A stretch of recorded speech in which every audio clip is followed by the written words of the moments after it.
If you've clicked on this video, then I'm going to assume that you are hitting a slice. It's a horrible shot, it kills your scorecard, but let's not overcomplicate it. In its most basic, simple form, what is a slice? Well, a slice is at the point of contact, set at impact, is that the face is excessively open to where the path is traveling. So the first and by far the most common root cause is a poor grip, and more specifically, a weak grip. A weak grip, firstly, when we see them grip it, they will be gripping it somewhere up in the palm. As they then grip it, from the front on view, we will see maybe one to no knuckles visible, and this V on the left hand will point somewhere to the left side of their head. In this position here, if I just bring the club up, relax my arm, and then push it towards the camera, you can see right here how the face is falling to my right in an open position. Again, if I then apply speed, you can see by the time it gets back to impact, that face is pointing to the right. But again, a common thing that I see is that they then match the right hand and wrap it all the way over, and again you can see the V on the right hand is then pointing to the left side of my head. Let's run through some key checkpoints that we need to have with the grip just to make sure we can get it back to a neutral to slightly strong position, which is going to promote a squarer club face. I want you to place the side of the grip in line with the base of your fingers. So I don't want, which I see a lot of golfers do, they go, I want to grip it in the base of my fingers. So they put the base of their fingers on the bottom of the club. Now, if I actually do that, I close my fingers up, you can see, well, that's a weak grip right there. It's crucial, this is by far the most important part, that you put the base of the fingers on the side of the grip. Because then if you close your fingers up, you now can wrap that meaty part of your hand right over on top of the grip. Now, from the front on view in this position, you can see 1, 2, maybe 3 knuckles, 2 to 3 knuckles, and that V is pointing now somewhere up to my right collarbone, right ear, somewhere in that region. If I bring the club up in front of me, I relax it out and I push it towards the camera, you can now see the toe is pretty much straight up, or if anything, maybe slightly falling to the left. Now, in terms of the right hand, what are we looking to do? Well, the second knuckle joint on our hand, on our fingers, we want to place that right on the bottom of the grip. You can see then, if I close my fingers up, how much in the fingers I'm holding that grip. Now in this position, if I wrap my hand over on top, what you can now see is I've covered my left thumb, and that both those V's are pointing somewhere up to my right ear, right collarbone. So now if I bring both hands up in front of me, I relax them out, shake them out, push them towards the camera, you can see the toe is returning dead square upright.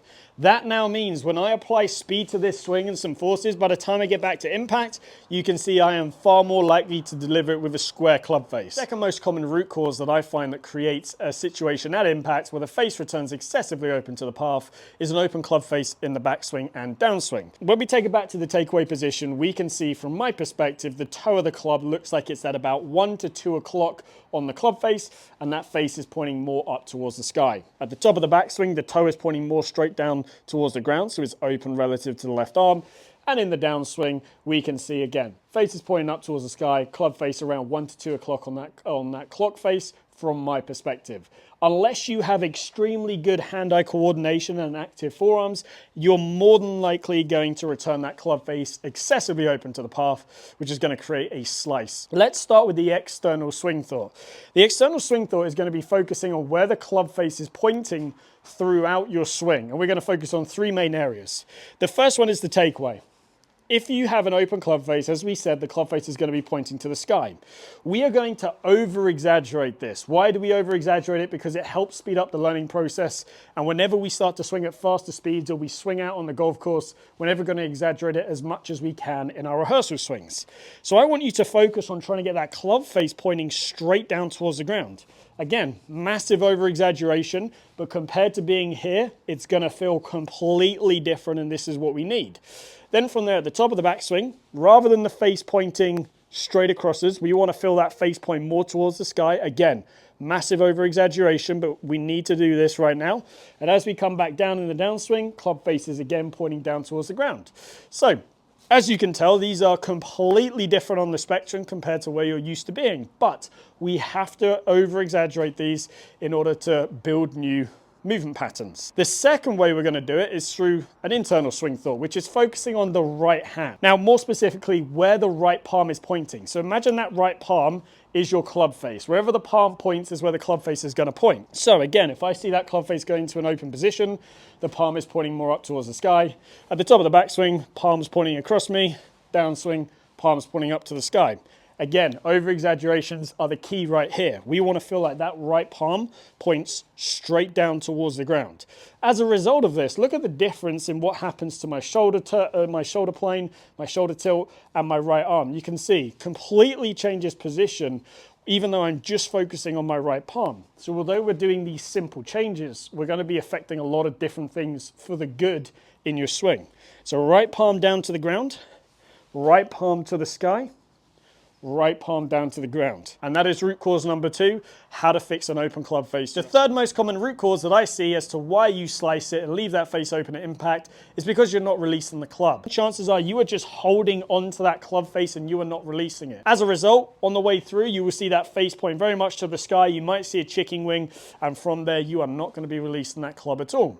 So we need to get you in a position to where we can release the club over. So let's work through some simple drills to help you with this. And whenever we do these drills, we're going to focus on 2 parts. This shaft parallel in the downswing and shaft parallel in the follow through. The key is the follow through.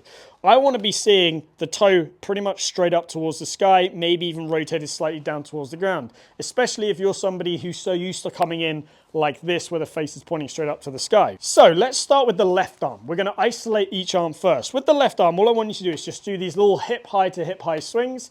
And as you go through, I want you to feel like you rotate the logo on the back of your left hand down towards the ground on the way through.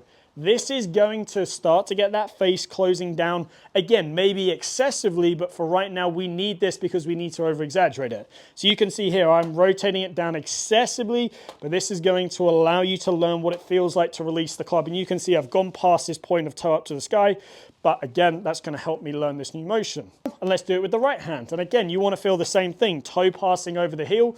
2 ways you can focus on this one. You can focus on either imagining you're shaking hands with somebody, or you can focus on trying to get the right palm a little bit more on top of the club right there. If the right palm's underneath, face is going to be open. The right palm's on top, face is going to come in a little bit more closed. Once you've done that, you can then go, okay, is it easier for me to focus on the left arm or the right arm? Only you can make that decision as we feel things differently.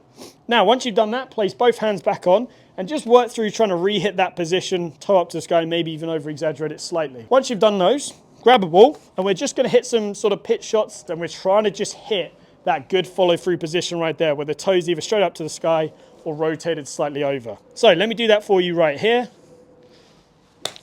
So if I look at that flight, it's got maybe a yard of draw on it, really focused on turning through, and I could see in my follow through right there, I had fully released the club into a good position, and now I am going to start to hit the ball a lot straighter. Hopefully you've enjoyed today's video. Slicing is such a killer to a lot of people's game, but this is going to really help you. If you have liked the video, please like and subscribe, and if you do have any video requests, then drop them down in the comments down below.